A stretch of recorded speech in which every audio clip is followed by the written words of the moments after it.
Hello students, आप सब कैसे हो। उम्मीद है कि आप सभी अच्छे होंगे। आज मैं आप लोगों के लिए मतलब जो क्लास 10th के विद्यार्थी हैं, जो बोर्ड एग्जामिनेशन देने वाले विद्यार्थी हैं, उनके लिए एक बहुत ही इम्पोर्टेंट क्लास आप लोगों के लिए आज होने वाला है। आज का जो क्लास होगा, सेशन होगा, वो प्रीवियस ईयर क्वेश्चंस को लेकर होगा। वैसे विद्यार्थी जो बोर्ड एग्जामिनेशन देने वाले हैं, उनके लिए यह वीडियो अति आवश्यक है, अत्यंत आवश्यक है। जितना भी कहा जाए कम ही होगा, क्योंकि प्रीवियस ईयर क्वेश्चन का मतलब होता है कि चाहे मैट्रिक बोर्ड हो, इंटर बोर्ड हो या किसी भी प्रकार का एग्जामिनेशन हो, प्रीवियस ईयर क्वेश्चन देखना अति आवश्यक होता है। क्योंकि प्रीवियस ईयर क्वेश्चन से आपको सबसे पहले आइडिया मिल जाएगा कि क्वेश्चन का रेंज क्या है। यदि बिहार की राजधानी पूछा है तो पक्का आपको राजधानी पूछेगा ही। अगर कोई कंपटीशन में बैठ रहे हैं और राजधानी है, इसका मतलब राजधानी से क्वेश्चन रहेगा। चाहे बिहार की राजधानी हो, झारखंड की राजधानी हो, जहां की भी राजधानी हो, आपको एक क्वेश्चन पक्का आने वाला है। वो अलग बात है कि कभी कभी नहीं पूछा जा सकता है, लेकिन आपका वो रेंज के अंदर है, पूछेगा तो पूछेगा। ठीक उसी प्रकार से बोर्ड एग्जामिनेशन का जो क्वेश्चन आपका दिया जाता है, वो एक रेंज का क्वेश्चन होता है। उसी रेंज में आपका क्वेश्चन आने वाला है। खैर, ये तो छोड़ दीजिए। यदि आप बोर्ड की तैयारी करने वाले हैं, मैट्रिक हो, इंटर हो, किसी भी प्रकार की बोर्ड की तैयारी करने वाले हैं, अगर आप बेहतरीन तैयारी करना चाहते हैं, सुपर तैयारी करना चाहते हैं, हर हालत में आपको प्रीवियस ईयर क्वेश्चन को पढ़ना होगा। यदि आप नहीं पढ़ रहे हैं तो ये बहुत बड़ी गलतफहमी नहीं, महागलतफहमी के शिकार आप हो रहे हैं। यदि आप प्रीवियस ईयर क्वेश्चंस को पढ़ लेते हैं 8 साल, 10 साल, 12 साल, तो आपको इससे ज़्यादा कुछ पढ़ने की आवश्यकता नहीं है। आपका 90%, 100 तो नहीं कह सकता हूं, लेकिन अगर कह भी दिए तो गलत नहीं होगा, 90% आपकी तैयारी कंप्लीट है। मैं आज जो आपको प्रीवियस ईयर क्वेश्चन बताने जा रहा हूं, वो आपको ऐसा क्वेश्चन मैं इस तरीके से मैं बताऊंगा कि यदि आप ऑब्जेक्टिव होगा, साइंस का क्वेश्चन होगा। साइंस का क्वेश्चन 2011 आप देख रहे हैं। 2011 का जो प्रीवियस क्वेश्चन है, वो मैं साइंस का क्वेश्चन आपको ऑब्जेक्टिव आज बताने जा रहा हूं, जिसमें 4 ऑप्शन होंगे। 4 ऑप्शन का चारों का मैं डिटेल से, विस्तार से आपको मैं समझाऊंगा, विश्लेषण करूंगा। ऐसा नहीं कि सिर्फ आंसर होगा और मैं टिक लगा करके आगे बढ़ूंगा। मेरा 10 क्वेश्चन आपको लगभग 100 या 50-60 क्वेश्चंस के बराबर आपको काम करेगा।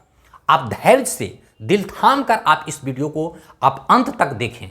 अगर आपकी तैयारी कंप्लीट तैयारी नहीं हो जाए, तब आप मुझे कहना, बताना। एक ऑप्शन, हर एक ऑप्शन का मैं डिटेल से, विस्तार से आपको समझाने का भरसक प्रयास करूंगा। यदि आप नहीं भी डिटेल से पढ़े हैं, थ्योरी क्लास नहीं देखे हैं, छोटा है, आपका क्लास ब्रेक हुआ है, आप इस क्लास को, इस वीडियो को आप जरूर देखें। आपको बहुत बेनिफिट मिलने वाला है। आप देखें, यहां पर जो होगा साइंस का क्वेश्चन होगा। मैं मैथ्स का क्वेश्चन भी लाऊंगा। आज साइंस का होगा। 10th का लगभग 2011 से मैं शुरू करूंगा और 23 तक आपको सारा प्रीवियस ईयर क्वेश्चन में बताने का काम करूंगा। ये साइंस का क्वेश्चन है। इसके लिए आपको जाना कहां पड़ेगा, कौन सा चैनल?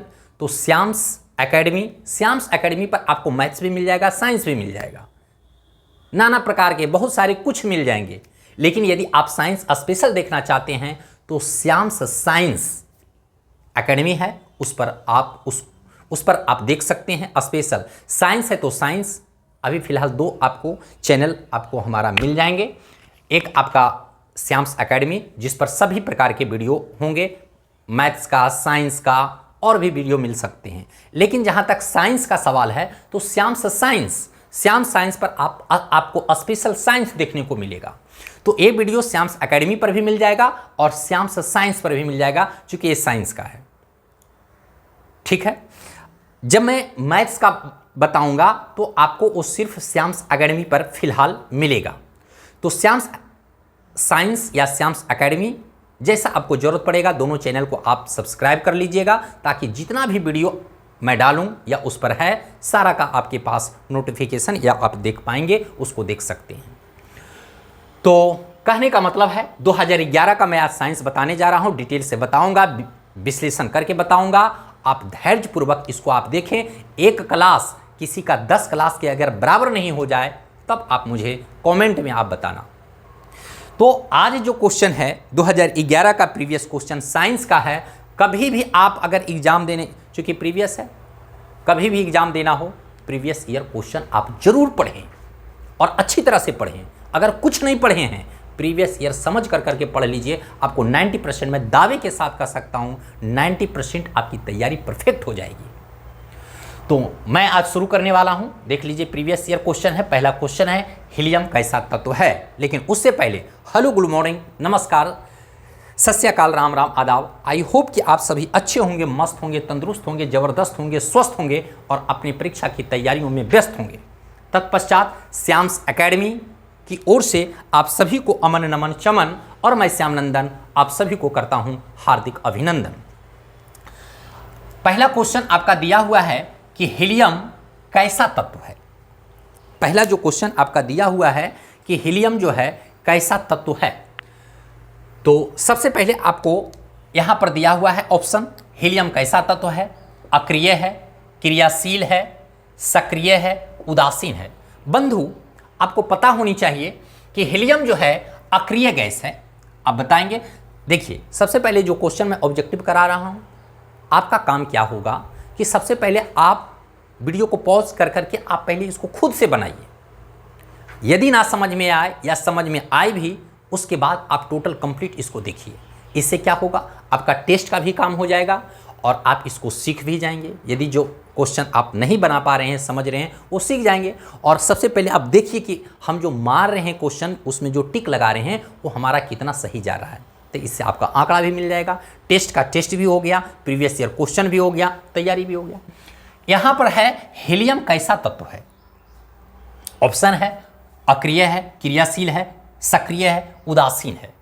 तो जो ऑप्शन है उसके हिसाब से हमको हीलियम को देखना पड़ेगा कि अक्रिय है, सक्रिय है, उदासीन है या आपका क्रियाशील है। तो आपको पता होनी चाहिए helium, neon, argon, krypton, xenon और रेडान।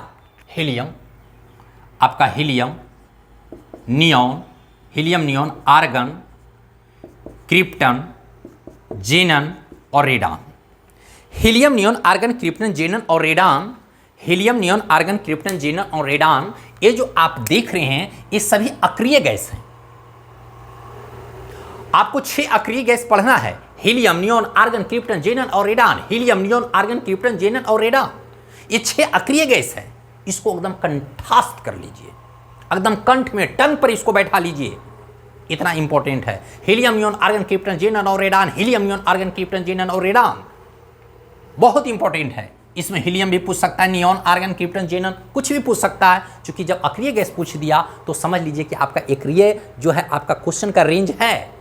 कोई जरूरी नहीं कि हीलियम में पूछेगा, आर्गन भी पूछ सकता है, क्रिप्टन, जेनन भी पूछ सकता है, रेडान भी पूछ सकता है। इसलिए आप इसको कंठाग्र कर लें। तो helium, neon, argon, krypton, xenon और रेडान, इसका जो परमाणु संख्या 2 है, नियॉन 10 है, आर्गन 18 है, क्रिप्टन 36 है, जेनन 54 है और रेडान 86 है। ये इसकी परमाणु संख्या हो गया। ये इसकी परमाणु संख्या हो गया और ये अक्रिय गैस है। अक्रिय का मतलब होता है अक्रिय गैस है, अक्रिय गैस है या तत्व है। अक्रिय का मतलब होता है ये किसी रासायनिक अभिक्रिया में भाग नहीं लेता है, समाज से हटकर है, कोई एक्टिविटी नहीं है, ये रासायनिक अभिक्रिया में भाग लेता ही नहीं है। जैसे जितने भी संत हैं, आसाराम, राम रहीम, रामपाल, सूरजपाल, फलना ढेकना पाल, जितना पाल हैं, ये भाग नहीं लेते हैं। लेकिन जो भाग लेते हैं वो आपको पता भी नहीं चलेगा, जी बाबा हैं। ठीक उसी प्रकार से ये बाबा हैं, ये भाग नहीं लेता है, रासायनिक अभिक्रिया में भाग नहीं लेता है। कौन? Helium, neon, argon, krypton, xenon और रेडान, ये अक्रिय है, ये भाग नहीं लेता है। अक्रिय को ही, अक्रिय गैस, इसको अक्रिय को ही हम इसको निष्क्रिय भी कहते हैं, निष्क्रिय गैस भी कहते हैं, अक्रिय, निष्क्रिय। इसको उत्कृष्ट भी कहते हैं, उत्कृष्ट भी कहते हैं, इसको नोबेल भी कहते हैं, नोबेल गैस। ध्यान दीजिएगा, अक्रिय पूछे, निष्क्रिय पूछे, उत्कृष्ट पूछे, नोबेल पूछे, 10 से वो बताएंगे। लेकिन अगर आपका मन मत नहीं दिया तो मेरा नाम बदल देना, 10 गो, लेकिन 10 गो में तुमको 10 गो नहीं, मेरा 10 क्वेश्चन 100 क्वेश्चन का बराबर होगा, कम से कम 100 क्वेश्चन। अक्रिय, निष्क्रिय, उत्कृष्ट, नोबेल। अक्रिय को निष्क्रिय भी कहते हैं, उत्कृष्ट कहते हैं। पूछ देगा इनमें से कौन उत्कृष्ट गैस नहीं है, कौन उत्कृष्ट गैस है, कौन नोबेल गैस है। कहाँ जाइएगा, ध्यान दीजिएगा। अक्रिय गैस है, निष्क्रिय, उत्कृष्ट, नोबेल।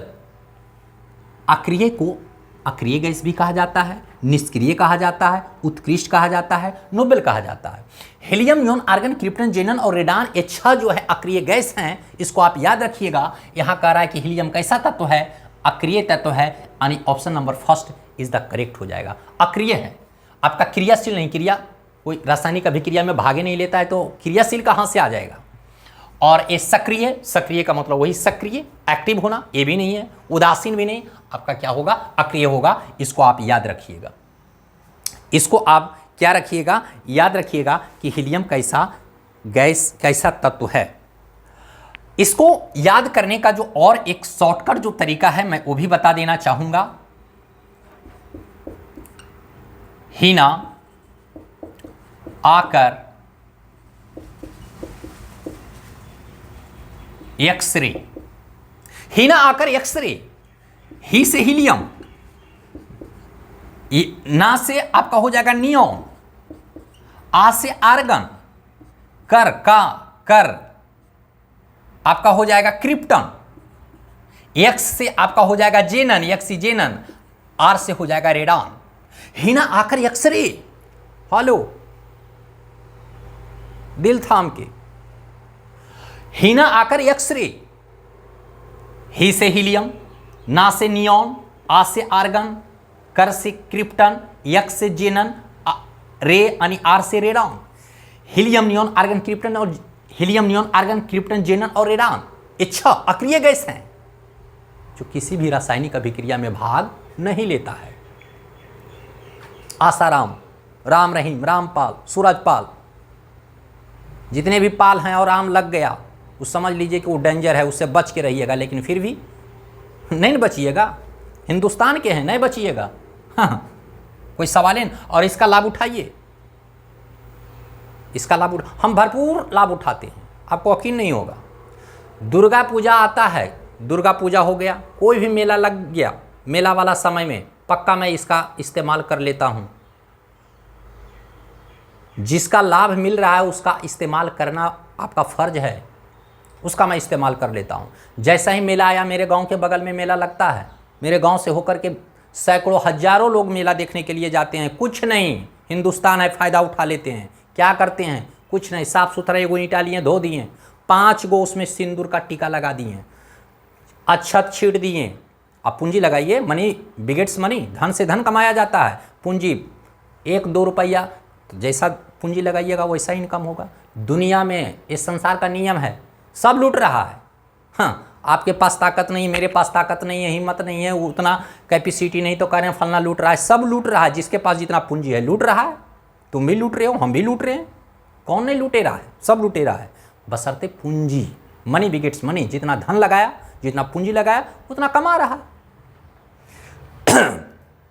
5 वाला 10 वाला सिक्का वहाँ पर छीट देते हैं, ईंटा एक साइड में कर दिए रास्ते पर, गेरुआ वस्त्र वहाँ पर बिछा दिए, धागा लगा दिए, चंदन लगा दिए, अक्षत छीट दिए, हुमाद अगरबत्ती जला दिए, 5 वाला सिक्का 2 वाला सिक्का छीट दिए, 10 वाला सिक्का छीट दिए, पूंजी लगा दिए, बस वहाँ पर से साइड हो जाइए। किसी का मजाल नहीं कि टच कर लेगा। जितना आता है कुछ ना कुछ उस पर 5 रुपया, 10 रुपया, 20 रुपया देकर ही जाता है। दुर्गा पूजा में 1500 मेरा कमा लेना दायां बायां हाथ का कला है। गर्दा छोड़ा करके जलेबी खाते हैं, कोई पूरा शाम तक हमको 1000 रुपया आ गया, ये फंडा में अप्लाई कर ले, किसी का मजाले नहीं है। 100 रुपया रख देंगे वहाँ पर, किसी का हिम्मत नहीं उठा लेगा। हाँ, तो इस्तेमाल करने के लिए सीखिए। हीना आकर x ray, helium, neon, argon, krypton, xenon और रेडान। आपका हीलियम कैसा तत्व है, तो ऐसा है, इसको आप अच्छी तरह से याद रखेंगे, इससे श्योर एक ना एक क्वेश्चन आपको पूछने वाला बंद। जल में हाइड्रोजन तथा ऑक्सीजन की परमाणु संख्या का अनुपात है जल। जल का मतलब होता है H2O। जल का मतलब क्या होता है, H2O। H2O का मतलब होता है हाइड्रोजन का 2 परमाणु और ऑक्सीजन का 1 परमाणु। हाइड्रोजन H2O जल, हाइड्रोजन का 2 परमाणु ऑक्सीजन का 1 परमाणु जब मिलता है तो H2O जल का एक अणु का निर्माण करता है, एक अणु का निर्माण करता है। मतलब जल में जो आपका परमाणु का जो अनुपात है, जल में हाइड्रोजन और ऑक्सीजन के परमाणु संख्या का जो अनुपात है 2:1 है, यानी option number A is the correct. आ रही बात समझ में? आप इसको दिल थाम के देखें, बहुत फायदे मिलने वाले हैं, बहुत इसका फायदा आप लीजिए। उसके बाद नेक्स्ट हम बताने जा रहे हैं। नेक्स्ट देखिएगा, नेक्स्ट कहता है कि आवर्त सारणी में कितने आवर्त हैं? 7 है, 9 है, 8 है, 12 है। आपको पता होनी चाहिए जो हॉरिजॉन्टल लाइन होता है आवर्त 1 2 3 4 5 6 7, जो हॉरिजॉन्टल लाइन होता है वो 7 होता है, और जो वर्टिकल लाइन होता है 1 2 3 4 5 6 7 8 9 10 11 12 13 14 15 16 17 18। तो यहां पूछ रहा है आवर्त सारणी, तो हॉरिजॉन्टल जो क्षैतिज रेखा है वो 7 होता है। आवर्त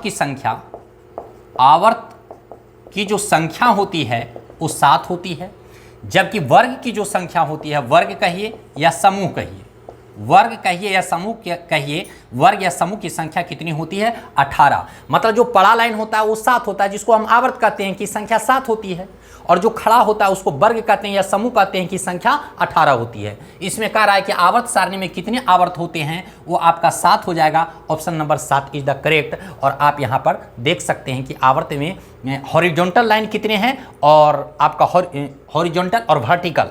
हॉरिजॉन्टल का मतलब क्षैतिज रेखा, पड़ा लाइन को हॉरिजॉन्टल कहते हैं पड़ा, आवर्त खड़ा, वर्ग या समूह।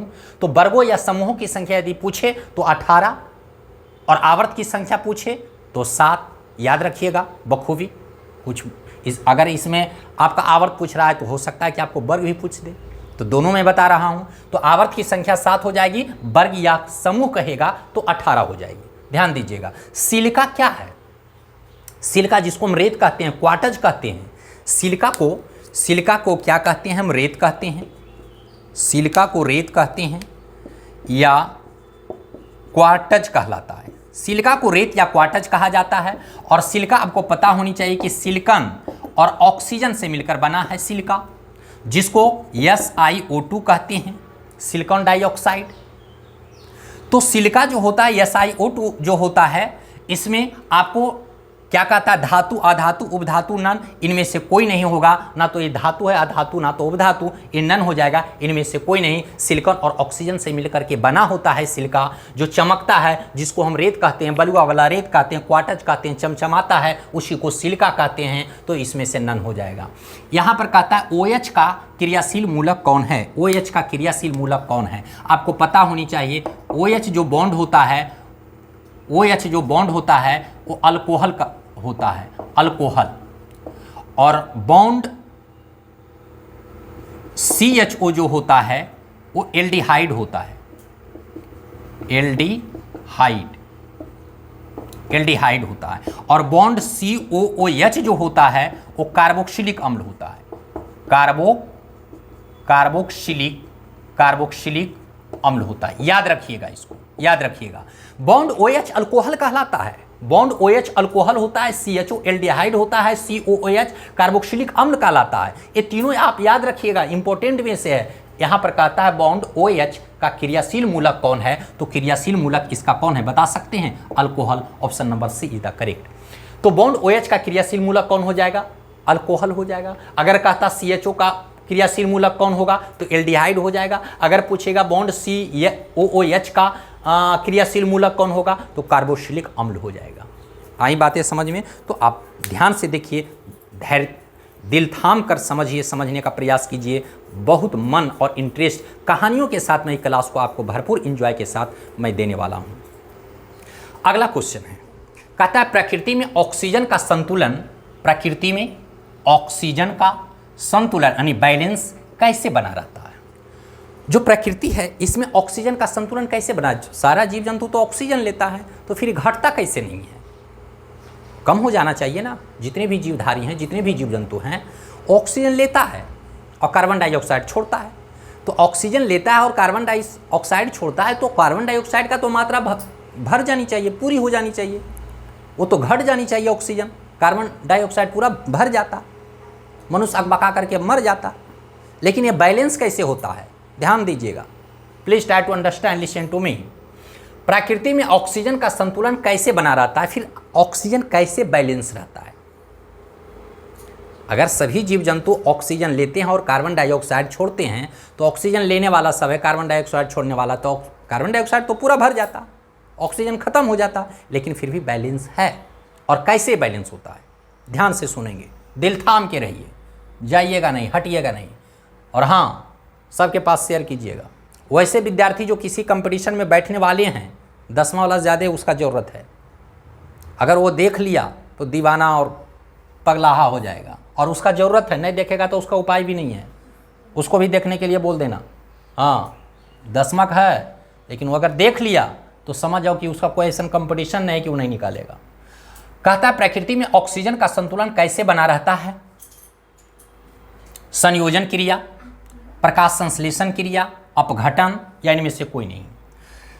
आप बताइएगा। सबसे पहले ध्यान दीजिएगा, मैं बता रहा हूं। संयोजन, संयोजन का मतलब होता है कि जब दो अभिकारक मिलता है और एक उत्पाद का निर्माण करता है, उसको हम संयोजन कहते हैं। संयोजन का मतलब होता है जैसे कार्बन और ऑक्सीजन मिलता है तो CO2 का निर्माण करता है। इसमें ये दोनों जो है क्या है, अभिकारक है, अभिकारक है, अभिक्रिया में भाग लेने वाला है। ये दोनों अभिकारक है, अभिक्रिया में भाग लिया, ये जो दोनों मिला तो ये उत्पाद किया क्या, कार्बन डाइऑक्साइड, कार्बन डाइऑक्साइड। तो जब दो संयोजन, दो या दो से, जब आपका संयोजन जो अभिक्रिया होता है, कौन अभिक्रिया बोले, संयोजन। संयोजन में क्या होता है कि जब दो या दो से अधिक अभिकारक जब भाग होकर के एक उत्पाद का निर्माण करता है तो इसको हम संयोजन कहते हैं। दूसरा देख लीजिए, प्रकाश संश्लेषण अभिक्रिया।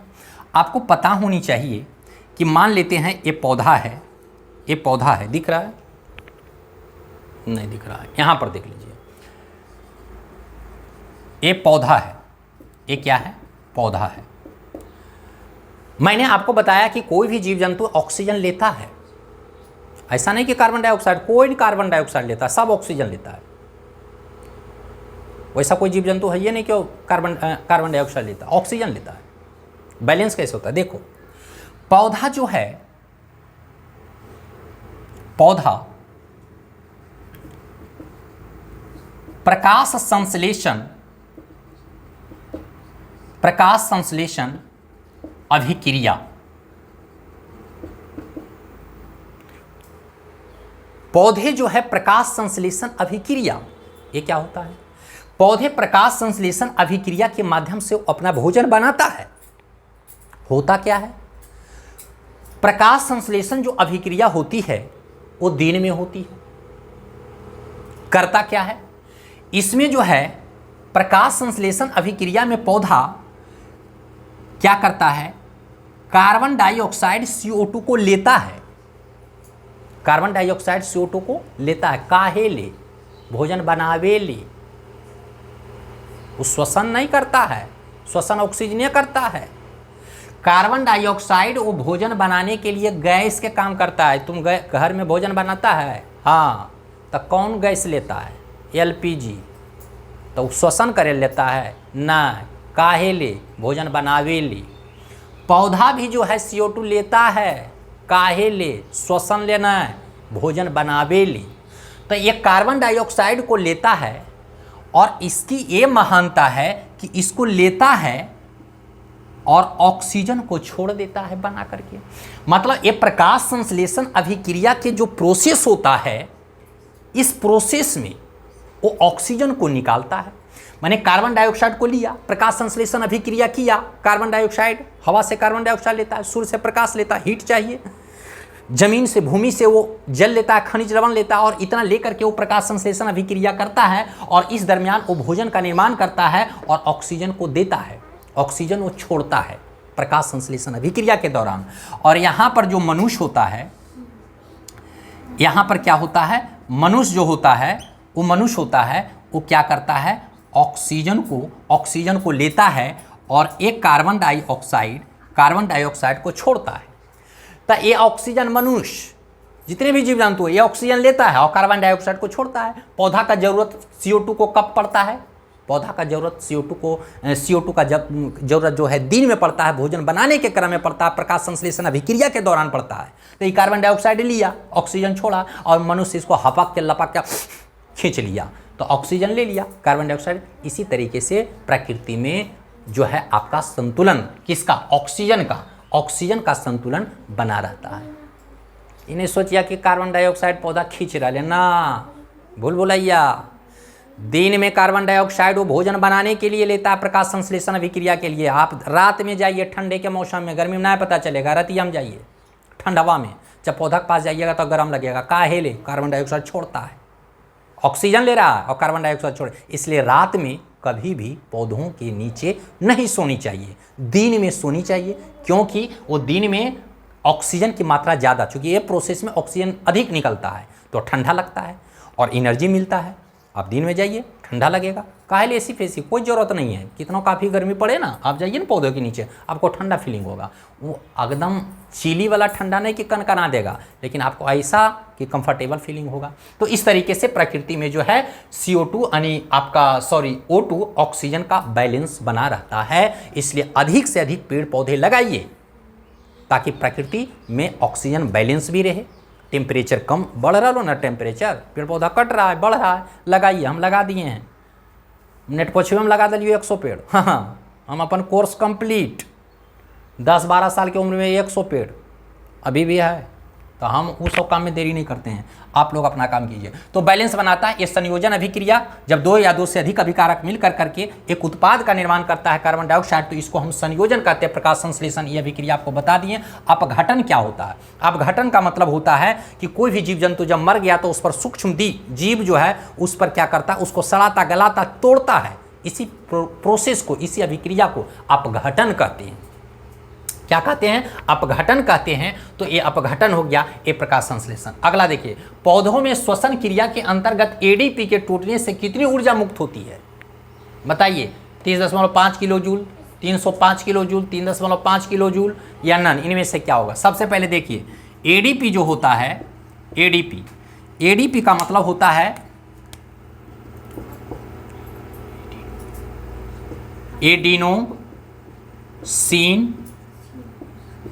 Adenosine diphosphate.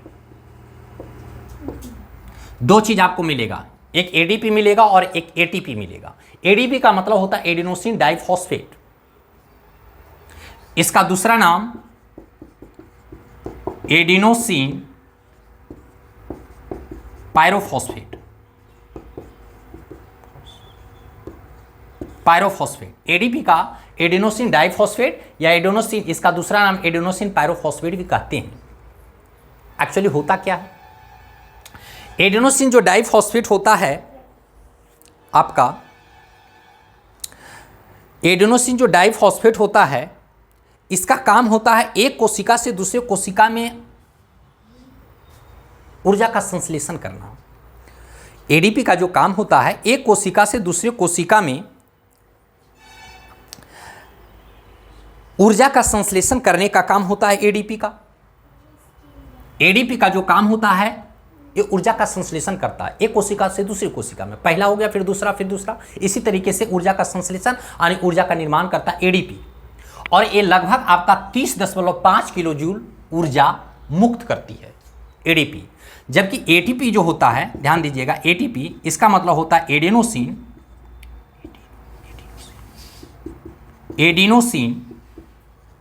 दिख रहा है?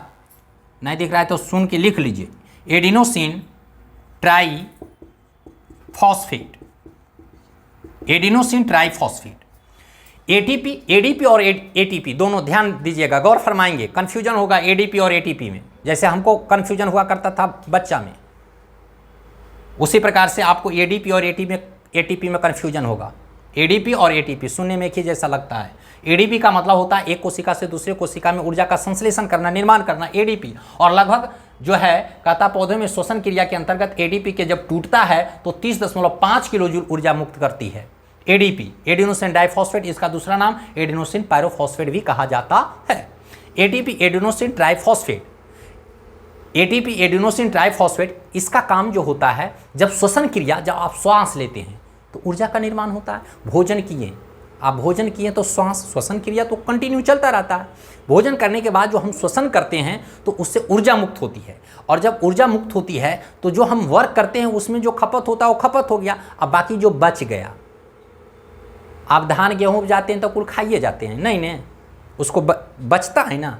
अरे 2-3 किलो ने एक दिन में खाएगा पूरा परिवार, हो बाकी बच गया तो उसको एक कोठी में स्टोर कर लेता है। पहले मट्टी का कोठी, मिट्टी वाला, मिट्टी ने मट्टी, अब कोठी 3-4 गो कोठी भर करके चावल, कच कचाक 3 साल 4 साल, 1-2 कोठी गेहूँ, गर्मी आया सुखा रहा है, 10 दिन लगातार गेहूँ सुखा रहा लो, वो तो जमाना लद गलो। अब टीना वाला कोठिया वो हिसाब से 1 साल 6 महीना बस, तो उसको आप क्या करते थे, स्टोर करके रख देते। काहे ले कि मारा कर जाएगा तो हम खाएंगे क्या, स्टोर। ठीक उसी प्रकार से जब एटीपी श्वसन क्रिया के दौरान जब एटीपी टूटता है तो ऊर्जा मुक्त होती है, और जो हम वर्क करते हैं उसमें खपत हो जाता है, बाकी जो बच जाता है कोशिका के अंदर माइटोकॉन्ड्रिया में जमा हो जाता है। कोशिका के अंदर एटीपी के रूप में जो है ऊर्जा जमा हो जाता है आपका कोशिका के अंदर माइटोकॉन्ड्रिया में। इसलिए माइटोकॉन्ड्रिया को ध्यान दीजिएगा, माइटोकॉन्ड्रिया को ऊर्जा का पावर हाउस कहा जाता है। माइटोकॉन्ड्रिया को लिख लीजिएगा, माइटोकॉन्ड्रिया को ऊर्जा का पावर हाउस, ऊर्जा का पावर, बिजली का पावर हाउस नहीं, लाइन वाला पावर हाउस नहीं, ऊर्जा का पावर हाउस। सेल के अंदर जो है माइटोकॉन्ड्रिया होता है, बहुत सारा माइटोकॉन्ड्रिया, लाइसोसोम, राइबोसोम, ये सारा सेल के अंतर्गत होता है ना, सभी मिलकर करके सेल का निर्माण होता है। उसमें एक माइटोकॉन्ड्रिया होता है, उसमें ऊर्जा जमा हो जाता है। आप कमाएं, पैसा बच गया तो सब खर्चे कर देते हैं, बचाते हैं तो बैंक में जमा करते हैं। ठीक उसी प्रकार से जब व्यक्ति भोजन करता है, श्वसन अभिक्रिया के दौरान जो ऊर्जा मुक्त होती है, जो खपत होता है वो खपत हो गया, जो बच गया उसको माइटोकॉन्ड्रिया में ले जाकर के जमा कर देता है, एटीपी के रूप में जमा हो जाता है। और इसका जरूरत कब पड़ता है, आप भूखल 3-4 दिन रहिएगा तो मर जाइएगा, नहीं मरता है कोई, 10 दिन तक रहेगा तो नहीं मरेगा, तो चल रहा है, फिर रहा है, कुछ काम कर रहा है, तो ऊर्जा कहाँ से आ रहा है, यही माइटोकॉन्ड्रिया ऊर्जा देता है। गौर फरमाइएगा, ध्यान दीजिएगा एक क्वेश्चन पर। राजा हो जाएगा, राजा पढ़ो, राजा हो जाएगा, खाली ध्यान से दो। कोई क्लास नहीं किया होगा फिर भी तुम राजा बन जाएगा। साइंस में पैसा ना है, हम ही नहीं तो कहाँ से। तो ये आपका माइटोकॉन्ड्रिया में जमा हो जाता है ऊर्जा, और जब आप भूखे प्यासे 2 दिन 3 दिन नहीं भी खाते हैं, फास्टिंग में रहते हैं, तो यही माइटोकॉन्ड्रिया जो है आपको यहीं से ऊर्जा मिलती है और आप काम करते हैं। इसलिए माइटोकॉन्ड्रिया को ऊर्जा का पावर हाउस कहा गया है। लिखिएगा, नोट्स बनाओ, जो पीडीएफ के चक्कर में तुम लोग रहता है ना, बर्बाद हो जाएगा। नोट्स बनाओ, नोट्स जितना हम बोल रहे हैं एक एक पॉइंट को लिखो और नोट्स बनाओ, उसको रिवीजन करो। आ रही बात समझ में? तो ये माइटोकॉन्ड्रिया में जमा होता है और यही जो है ऊर्जा बाद में इसका इस्तेमाल किया जाता है, इसका उपयोग होता है। आ रही बात समझ में? तो ये आप ध्यान दीजिएगा, इसको नोट कीजिए और बाकी हम लोग नेक्स्ट फिर देखते हैं।